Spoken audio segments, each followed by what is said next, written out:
হয়েছেন কার হাতে? না মন্ত্রীর হাতে। কতটা জায়গা তিনি দখলে রাখবেন, সেখানে গেলে পড়ে যে তার লাশ পড়ে যাবে, তাকে যে ফিরে যেতে দেওয়া হবে না, এই হুমকি। এবং আরেকটা জায়গায় হাবড়াতে পঞ্চায়েত সমিতিতে টেন্ডার নিয়ে মিটিং, পঞ্চায়েত সমিতির একজন সদস্য তিনি কন্ট্রাক্টরের কাজ হয়ে গেছে, বিল আটকে রাখতে বলেছিলেন। যতদূর সম্ভব কন্ট্রাক্টর হয়তো তার কাটমানিটা দেয়নি, তাই বিলটা আটকে না রাখলে তো কাটমানিটা পাওয়া যাবে না। বিডিও করেছেন কি, যে কাজ হয়ে গেছে বলে বিলটাকে পাস করে দিয়েছেন। এই হচ্ছে বিডিওর অপরাধ। পুরস্কার স্বরূপ কি পেয়েছেন? তাকে বোতল ছুঁড়ে মারা হয়েছে বিডিওকে। সরকারি কর্মচারীরা কি করেন? সাধারণ মানুষের জন্য সরকারটাকে জীবন্ত করে তোলেন।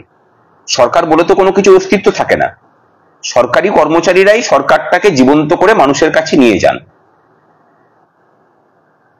তারা যদি এরকম ভাবে শাসক দলের দুষ্কৃতীদের কাছে আক্রান্ত হতে থাকেন, আমার মনে হয় যে যারা আক্রান্ত হয়েছেন, আক্রমণটা তাদের নয়, সমগ্র কর্মচারী শিক্ষক সমাজকে এর বিরুদ্ধে প্রতিবাদ করাটা প্রয়োজন।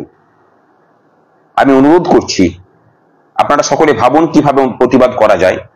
আগামী সোমবার দিন অন্তত আমরা একটা টোকেন প্রতিবাদ গোটা রাজ্য জুড়ে করি, সেটা আমরা সংগ্রামী যৌথ মঞ্চে আলোচনা করছি, আপনাদের কাছে রাখা হবে। কালো ব্যাজ ধারণ করে হোক, কোনো লিখিত ব্যাজ ধারণ করে হোক, সেটা সোমবার হোক বা মঙ্গলবার, কিন্তু আমরা করি।